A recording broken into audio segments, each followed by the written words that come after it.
TV के माध्यम से आप सब देख ही रहे होंगे कि अरविंद केजरीवाल भाग गए। अरविंद केजरीवाल ईडी के समन से भाग रहे हैं। अरविंद केजरीवाल सच्चाई से सामना करने से भाग रहे हैं। He does not want to face the truth. जांच से भागना एक तरह से ये एक्सेप्ट करना होता है कि हां, मैंने गलती की है। कमिटी के सामने, ईडी के सामने, एजेंसी के सामने पेश नहीं होना, ये एक तरह से कहीं ना कहीं डर को दिखाता है, स्वीकृति को दिखाता है कि हां, मैंने गलती की है। और एक तरह से आज ये कहना अतिशयोक्ति नहीं होगा कि दिल्ली के शराब घोटाले के किंगपिन अरविंद केजरीवाल ने यह स्वीकार किया है कि हां, शराब घोटाले में मेरा हाथ है।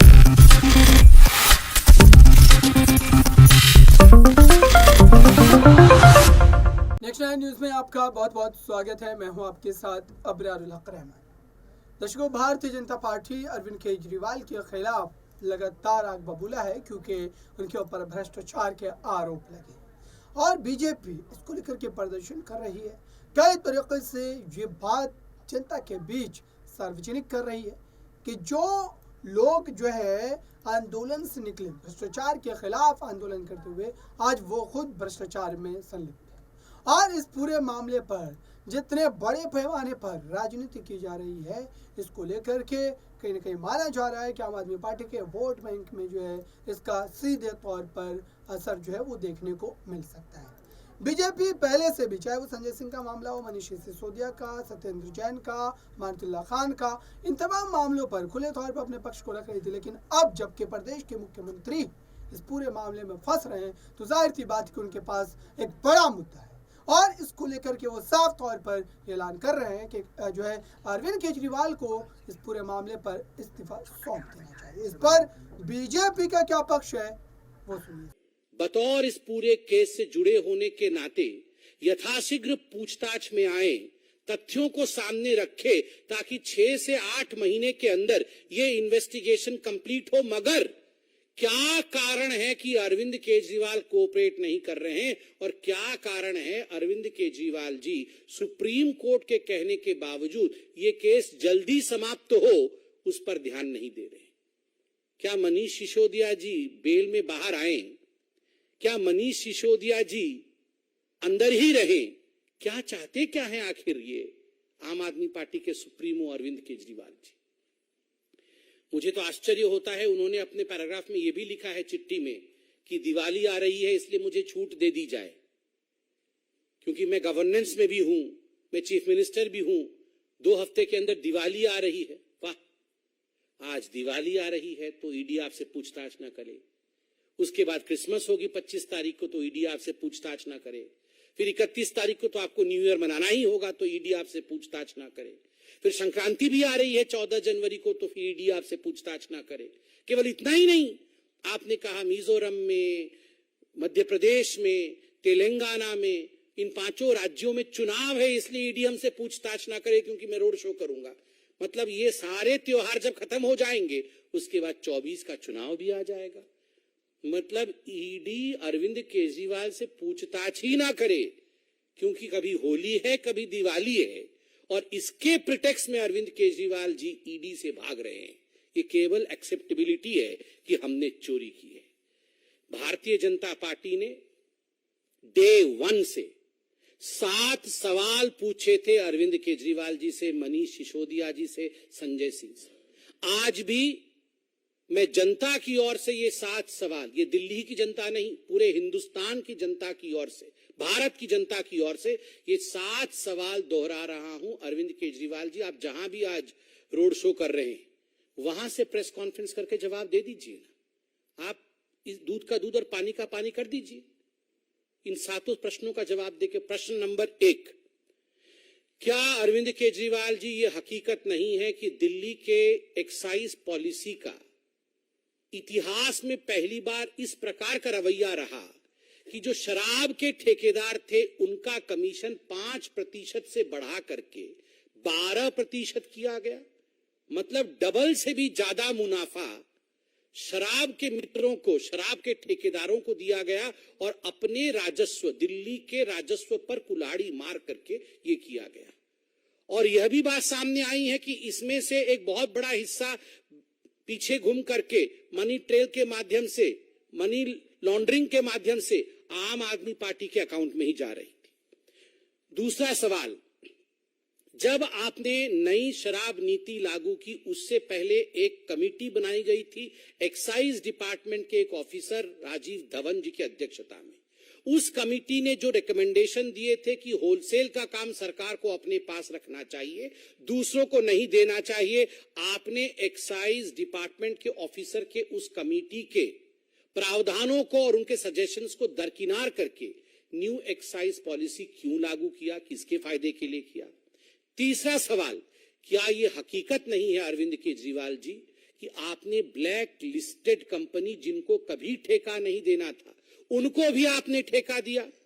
चौथा प्रश्न है, कैबिनेट के नोट के बिना, कैबिनेट के मंजूरी के बिना इन शराब के ठेकेदारों का, जिन्होंने आपको मोटा माल दिया था, उनका 144 करोड़ रुपया आपने लाइसेंस फी का माफ किया। आखिर क्यों माफ किया बिना कैबिनेट के रिकमेंडेशन के? पांचवा सवाल, ये न्यू एक्साइज पॉलिसी, नई शराब नीति आने से पहले अरविंद केजरीवाल जी किस प्रकार प्रेस कॉन्फ्रेंस करते थे? इतिहास हो जाएगा जी, पूरा विश्व देखता रह जाएगा, आपकी आंखें फटी रह जाएंगी, इतनी पैसे आ जाएंगे, इतने पैसे आ जाएंगे, इतना प्रॉफिट होने वाला है। फिर क्या कारण था कि 10 महीने के अंदर जैसे ही सीबीआई को नोटिफाई किया एलजी ने, आपने आनन फानन में बिना कैबिनेट की बैठक किए जिसको लागू किया था, उसी एक्साइज पॉलिसी को आपने वापस ले लिया? क्या कारण था और किस हैसियत में किया? इंडिविजुअल के हैसियत से, सीएम के हैसियत से, या फिर आम आदमी पार्टी के चीफ के हैसियत से? इसका भी जवाब दीजिए।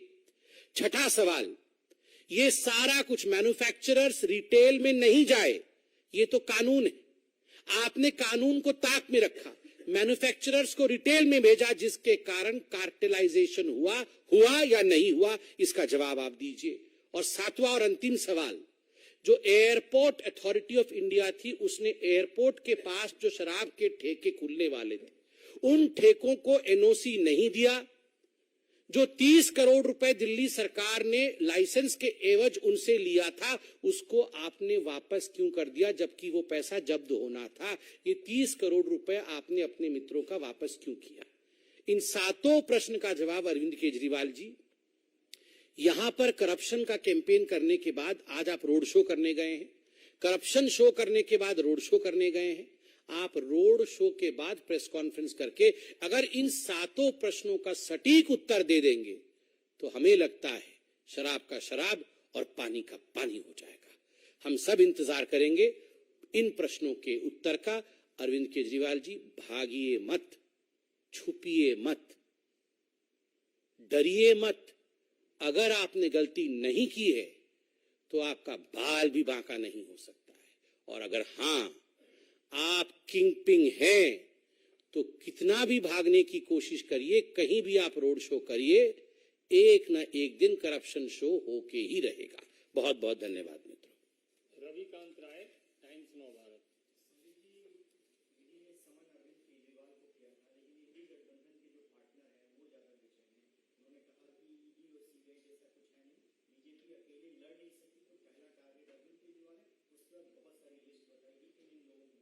सब डरे हुए हैं ना, जिन्होंने मोटा माल कमाया, ये सब डरे हुए हैं। आप मुझे बताइए, यही वो अरविंद केजरीवाल है ना जिन्होंने कहा था कि सोनिया गांधी के खिलाफ जांच होनी चाहिए। हिंदुस्तान की सबसे ज्यादा करप्ट लीडर कोई है तो सोनिया गांधी है। यही अरविंद केजरीवाल है ना जिन्होंने कहा था कि हिंदुस्तान का भ्रष्टतम नेताओं में से एक लालू प्रसाद यादव है। यही अरविंद केजरीवाल है ना जिन्होंने रॉबर्ट वाड्रा के खिलाफ न जाने कितने प्रेस कॉन्फ्रेंस किए थे, और आज वो इनके साथ खड़े हो गए कि ये सारे ठीक है और मैं भी इनके साथ हूं।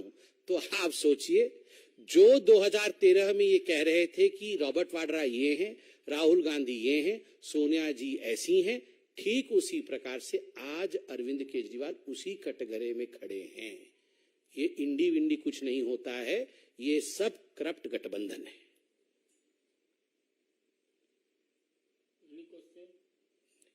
Thank you.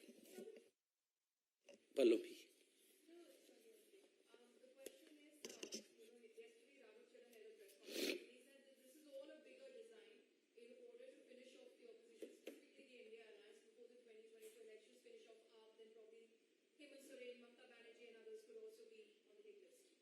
If it's a bigger design, don't fall for the design.